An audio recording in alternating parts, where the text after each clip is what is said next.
काय सांगाल सर, आपण आज अतिक्रमणावर कारवाई केलेली आहे, कशा पद्धतीने केलेली आहे आणि किती अतिक्रमणावर कारवाई केलेली आहे? सर्वप्रथम आणि महानगरपालिकेच्या अतिक्रमण निर्मूलन पथकाद्वारे शहागंज हे जो भाग आहे ह्या भागामध्ये आम्ही सध्या कारवाई करण्याचं हाती घेतलेलं आहे.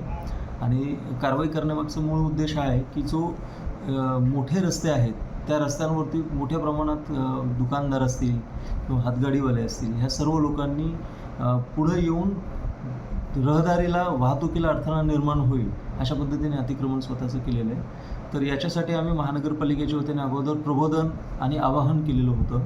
त्याचा प्रथम भाग होता की आम्ही प्रत्येक ठिकाणी जाऊन आमच्या जे व्हेकल्स असतील त्याच्याद्वारे आवाहन करून सांगितलं होतं की त्या अतिक्रमण स्फूर्तीने त्यांनी काढून घ्यावेत. स्वयंस्फूर्तीने जर काढले नाही तर महानगरपालिका त्या ठिकाणी येऊन उचित जी काही नियमानुसार कारवाई आहे ती करेल.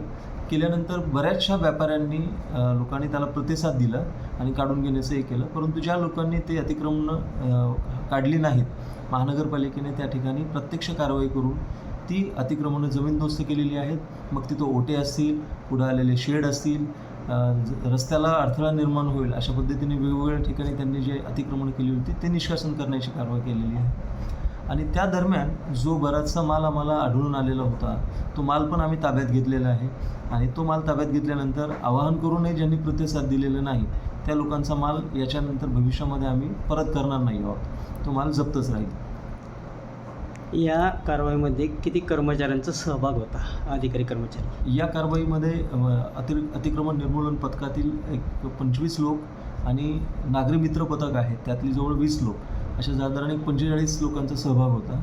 आणि सकाळी ही कारवाई 10 वाजता सुरू झाली आणि दुपारी 4 वाजेपर्यंत निरंतरपणे ही कारवाई पार पाडण्यात आलेली होती.